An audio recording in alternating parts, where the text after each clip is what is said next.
Well, I was born in Illinois and lived there till I was 10 years old, and then my family moved to Wisconsin and was there long enough to graduate from the University of Wisconsin and get my first job as a 4-H agent. And I spent 7 years there and then moved to Wyoming, spent 5 years as an area 4-H agent, then to Oklahoma State University. So I'd have an opportunity to work on an advanced degree. Spent 11 years here, including 6 as the volunteer staff development specialist, and then 5 years as the state program leader. Then I had an opportunity to go to Oregon State University, the other OSU that's also orange and black, and I spent 10 years out there as the state program leader and department head. Retired out there in 2005, came back to OSU, and spent the next 12 years working with the Oklahoma 4-H Foundation. I was a 9-year 4-H'er between Illinois and Wisconsin, and really that determined the whole rest of my life because I fell in love with 4-H, and after being a junior leader and a camp counselor and a county officer, I just decided that was where I wanted to spend the rest of my life. I had never been to camp as a camper because we had farmed, and there wasn't time for stuff like that. But as I got to be, I think I was a junior in high school, my county agent asked me if I would consider being a counselor. And I said, oh, sure.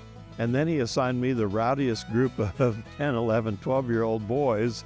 And it just turned out that I loved the experience and I loved being able to influence those young men. Obviously, being a county 4-H agent was a great background for all of my later experiences, including work as a program leader and as a foundation director. And I think in my own mind, every day that I went to work, I was just an extension of the county 4-H agent.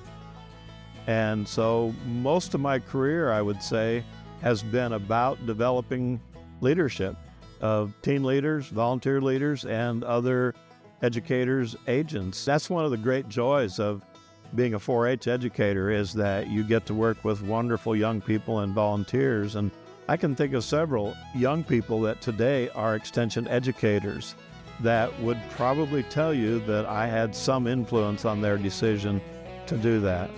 Well, when I retired from the 4-H Foundation, I continued to work for several more years as the state director for international 4-H programs.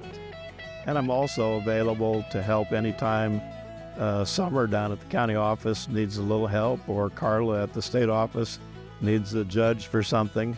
So both Pat and I have done quite a bit of that over the years, and I have also created, well, I've got 2 endowments at the 4-H Foundation, one for a child care scholarship in honor of my first wife, Kathy, and a second one now, which is to provide support for the state 4-H program leader.